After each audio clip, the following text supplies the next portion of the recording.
Hello dear students, welcome back to my stable class channel. तो dear students, आज की इस वीडियो में हम पढ़ेंगे हाइड्रोजन स्पेक्ट्रम, जो कि क्लास 12th के बोर्ड एग्जाम के लिए बहुत ही इंपॉर्टेंट है।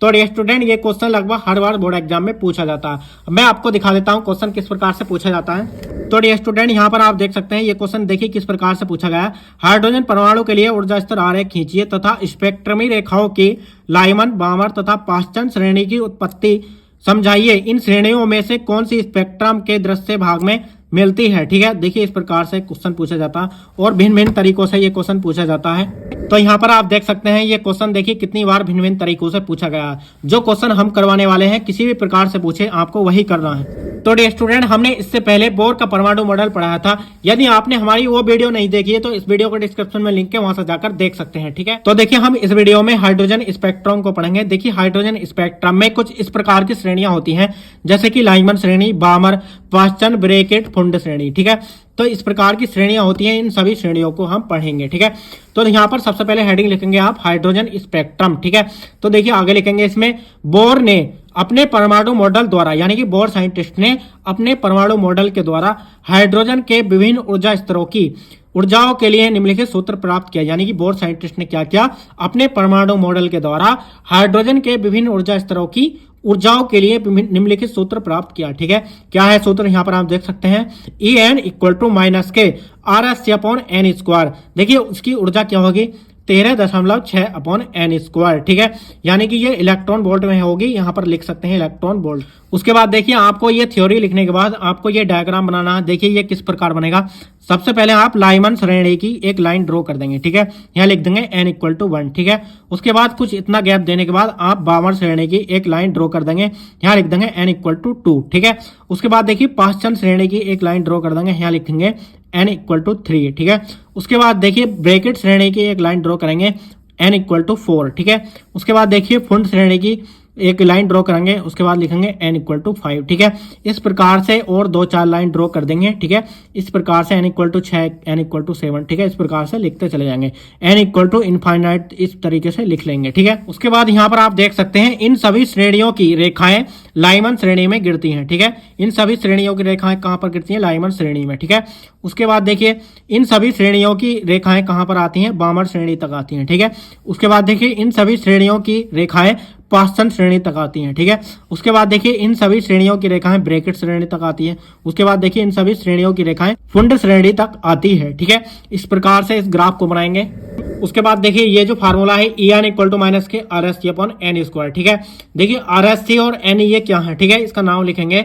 n क्या है, क्वांटम संख्या है। ठीक है, h क्या है, प्लांक नियतांक है, R रेडबर्ग नियतांक है और C प्रकाश की चाल है। ठीक है, जहां n के मान क्या होंगे, 1 2 3, इस प्रकार से इनफाइनाइट। ठीक है, उसके बाद देखिए जो इसकी पहली श्रेणी है वो है लाइमन श्रेणी। ठीक है, यहाँ पर आप देख सकते हैं डायग्राम में, लाइमन श्रेणी जो है इसकी पहली श्रेणी है, n इक्वल टू 1 पर है। ठीक है, तो देखिए सबसे पहले ये किसने देखी, लाइमन साइंटिस्ट ने देखी। ठीक है, ये श्रेणी किसने देखी, लाइमन साइंटिस्ट ने देखी। ठीक है, यानी कि इसमें थ्योरी लिखेंगे कि जब किसी परमाणु में इलेक्ट्रॉन किसी ऊर्जा स्तर से प्रथम ऊर्जा स्तर में आता है। ठीक है, यानी कि ग्राफ से आप देख सकते हैं, जब किसी परमाणु में इलेक्ट्रॉन, ठीक है, किसी भी ऊर्जा स्तर से, यहाँ पर आप देख सकते हैं ये ऊर्जा के स्तर हैं, n equal to 2, n equal to 3। ठीक है, ये सभी ऊर्जा के स्तर हैं। इन सभी ऊर्जा स्तर से जब पहली श्रेणी में आता है, यानी कि लाइमन श्रेणी में आता है, n इक्वल टू 1 में आता है। ठीक है, यहाँ पर आप देख सकते हैं कि जब किसी परमाणु में इलेक्ट्रॉन किसी ऊर्जा स्तर से, यानी कि कोई से भी ऊर्जा स्तर से प्रथम ऊर्जा स्तर में आता है। ठीक है, यानी कि n इक्वल टू 1, यहाँ पर आप देख सकते हैं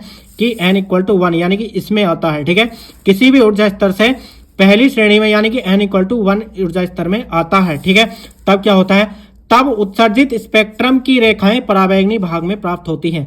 तब क्या होता है, उत्सर्जित स्पेक्ट्रम की जो रेखाएं प्राप्त होंगी वो परावैंगनी भाग में प्राप्त होंगी, यानी कि लाइमन श्रेणी में परावैंगनी भाग में प्राप्त होंगी। ठीक है, यहाँ पर आप लिख सकते हैं परावैंगनी भाग। ठीक है, तो यहाँ पर आप देख सकते हैं। उसके बाद इसका formula 1 upon lambda equal to R in bracket 1 upon 1 square minus के 1 अपॉन n स्क्वायर। ठीक है, यहाँ पर जो हमने 1 लिखा 1 का स्क्वायर। ठीक है, यानी कि हमारे पहली श्रेणी में ऊर्जा स्तर की रेखाएं प्राप्त हो रही हैं। ठीक है, तो इसलिए हमने यहाँ पर जो n का मान था, ठीक है, यहाँ पर n था, n के मान में हमने 1 रखा, यानी कि 1 का स्क्वायर। ठीक है, यहाँ पर n के मान क्या होंगे, n इक्वल टू 2 3 4। ठीक है, यानी कि जो यहाँ पर होगा 1 होगा, 1 से जो नेक्स्ट संख्या होगी, यानी कि 2 3 4। ठीक है, इस प्रकार से n इक्वल टू 2 3 4 यहाँ पर n के मान होंगे। ठीक है, तो डियर स्टूडेंट्स, यदि आपको लाइमन श्रेणी की थ्योरी समझ आ गई है तो आप बहुत ही आसानी से सभी श्रेणियों की थ्योरी बहुत आसानी से लिख सकते हैं। ठीक है, आपको ज्यादा चेंजिंग नहीं करनी है। ठीक है, देखिए यहाँ पर देख सकते हैं दूसरी श्रेणी क्या है। दूसरी श्रेणी है बामर श्रेणी। ठीक है, यहाँ पर ग्राफ में देख सकते हैं दूसरी श्रेणी हमारी क्या है, बामर श्रेणी। ठीक है, तो यहाँ पर इसकी थ्योरी लिखेंगे कि जब परमाणु में इलेक्ट्रॉन किसी ऊंचे ऊर्जा स्तर से दूसरे ऊर्जा स्तर में यानी कि n=2 में आता है तब उत्सर्जित स्पेक्ट्रम की रेखाएं दृश्य भाग में प्राप्त होती हैं। ठीक है, तो यानी कि यहाँ पर ग्राफ में देख सकते हैं किसी ऊंचे ऊर्जा स्तर से यानी कि किसी ऊंचे ऊर्जा स्तर से दूसरे ऊर्जा स्तर में आता है यानी कि बामर श्रेणी पर आता है। ठीक है, तो स्पेक्ट्रम की रेखाएं कहाँ प्राप्त होंगी, यहाँ पर देख सकते हैं दृश्य भाग में प्राप्त होंगी। ठीक है, तो जो स्पेक्ट्रम की रेखाएं कहाँ प्राप्त होंगी, यहाँ पर लिख सकते हैं बामर श्रेणी के पास में दृश्य भाग। ठीक है, दृश्य भाग में प्राप्त होंगी। ठीक है, तो इसकी थ्योरी बिल्कुल इसी प्रकार से है, बिल्कुल ज्यादा चेंजिंग नहीं करनी है और फार्मूले में आपको भी कुछ चेंजिंग नहीं करनी है। यहाँ पर देख सकते हैं 1/λ r इन ब्रैकेट 1/2 का स्क्वायर माइनस के 1/n स्क्वायर। ठीक है, तो यहाँ पर हमने क्या किया था, यहाँ पर हमने 1 का स्क्वायर किया था, यहाँ पर हमने 2 का स्क्वायर किया है। ठीक है, उसके बाद देखिए यहाँ पर जो n के मान होंगे, देखिए n के मान क्या होंगे, इससे नेक्स्ट संख्या क्या होगी हमारी 3, 4, 5। ठीक है, इस प्रकार से n के मान क्या होंगे, यहाँ पर n के मान 3, 4, 5 इस प्रकार से होंगे। उसके बाद देखिए इसकी जो नेक्स्ट श्रेणी है वो है पाश्चन श्रेणी। ठीक है, देखिए पाश्चन श्रेणी को सर्वप्रथम पाश्चन साइंटिस्ट ने देखा था। ठीक है, तो देखिए इसकी थ्योरी क्या लिखेंगे कि जब किसी परमाणु में इलेक्ट्रॉन किसी उच्च ऊर्जा स्तर से तीसरे ऊर्जा स्तर में यानी कि n=3 में आता है तो उत्सर्जित रेखाएं स्पेक्ट्रम के अवरक्त भाग में प्राप्त होती हैं। ठीक है, यानी कि जब परमाणु में इलेक्ट्रॉन जो है किसी उच्च ऊर्जा स्तर से तीसरे ऊर्जा स्तर में आता है, हम आपको डायग्राम दिखा देते हैं। तो यहाँ पर आप डायग्राम में देख सकते हैं कि जब परमाणु में इलेक्ट्रॉन किसी ऊंचे ऊर्जा स्तर से तीसरी ऊर्जा स्तर में आता है यानी कि n=3 में आता है यानी कि पाश्चन श्रेणी में आता है, तब उत्सर्जित स्पेक्ट्रम की रेखाएं कहाँ प्राप्त होंगी, अवरक्त भाग में प्राप्त होंगी यानी कि पाश्चन श्रेणी में प्राप्त होंगी। ठीक है, तो देखिए हमने यही लिखा है कि जब परमाणु में इलेक्ट्रॉन किसी उच्च ऊर्जा स्तर से तीसरे ऊर्जा स्तर यानी कि n=3 में आता है तो उत्सर्जित रेखाएं स्पेक्ट्रम के अवरक्त भाग में प्राप्त होती हैं। ठीक है, तो यहाँ पर इसका फार्मूला होगा 1/λ r इन ब्रैकेट 1/3 का स्क्वायर माइनस के 1/n स्क्वायर। ठीक है, देखिए यहाँ पर जो n का मान होगा वो क्या होगा, जो 3 से नेक्स्ट संख्या यानी कि 4, 5, 6 इस प्रकार से होगा। ठीक है, यानी कि n के मान यहाँ पर क्या होंगे, ठीक है 4, 5, 6 इस प्रकार से होंगे। ठीक है, उसके बाद देखिए इसकी जो नेक्स्ट श्रेणी है फोर्थ ब्रैकेट श्रेणी। ठीक है, तो इस श्रेणी को सर्वप्रथम किसने देखा, ब्रैकेट साइंटिस्ट ने देखा।